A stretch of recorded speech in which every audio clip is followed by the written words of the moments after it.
રાજકોટના રૈયા રોડ પર આવેલા હનુમાન મંડી મંદિર ખાતે અયોધ્યામાં રામલલ્લાની પુનઃ પ્રાણ પ્રતિષ્ઠા મહોત્સવને લઈ ભવ્ય ઉજવણી કરવામાં આવી હતી, જેમાં મહાઆરતી, મહાપ્રસાદ, આતિશબાજી સહિતના કાર્યક્રમોનું આયોજન કરવામાં આવ્યું હતું, જેનો બહોળી સંખ્યામાં રામ ભક્તોએ લાભ લીધો હતો તથા એક બાળકી દ્વારા સુંદર ચિત્ર પણ તૈયાર કરવામાં આવ્યું હતું। મારું નામ છે અપેક્ષા બાઝાલા। મેં અયોધ્યાનું રામ મંદિર બનાવ્યું છે અને રામ ભગવાનનું મંદિર બનાવ્યું છે। મહેનત તો થાય છે, કારણ કે આ કરવામાં ઘણી બધી મહેનત થાય છે। કલર્સ જે હોય છે આપણે એકદમ આમ જોઈને પછી આમાં કલર એ પ્રમાણે કરવા પડે છે, એટલા માટે મહેનત ઘણી થાય છે। રોજ 2 થી 7 વાગ્યા સુધી 5 કલાક હું મહેનત આપતી હતી આમાં।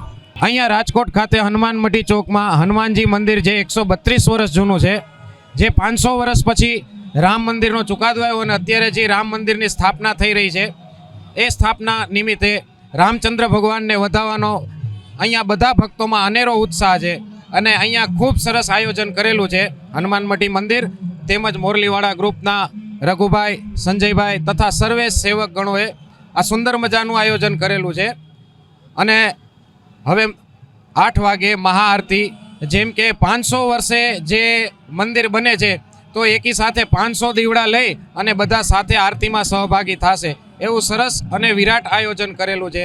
તો સૌ કોઈને આ આરતીનો લાભ લેવા અમારા તરફથી ખાસ નિમંત્રણ છે। આરતી પછી પ્રસાદ નિમિત્તે પ્રસાદનું આયોજન કરેલું છે, તેમજ રાસનું આયોજન કરેલું છે। છોકરાઓને નાના બાળકોને ધર્મ અને સંસ્કૃતિ પ્રત્યે પ્રેરણા મળે એટલે એવા પણ કાર્યક્રમોનું અમે આયોજન કરેલું છે। ધર્મ અને સંસ્કૃતિ પ્રત્યે અમે સમજણ આપીએ છીએ એવો એક આખો સરસ મજાનો કાર્યક્રમ અમે ગોઠવેલો છે।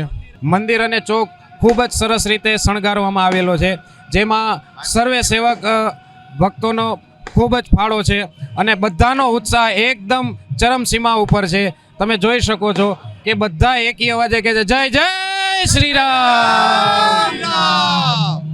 દર મંગળવારે અહીંયા હનુમાનજી મંદિરે સુંદરકાંડના પાઠનું આયોજન કરીએ છીએ। શનિવારે હનુમાન ચાલીસાના પાઠ અને રામધૂનનું પણ આયોજન કરીએ છીએ। મહાઆરતી હોય છે રોજ અને પ્રસાદ પણ હોય છે અને ઘણા બધા ભક્તો લાભ લે છે। દાદા ઘણા ભક્તોની મનોકામના પૂરી કરે છે। બધા ખૂબ જ શ્રદ્ધાથી અહીંયા માથું ટેકવવા માટે આવે છે।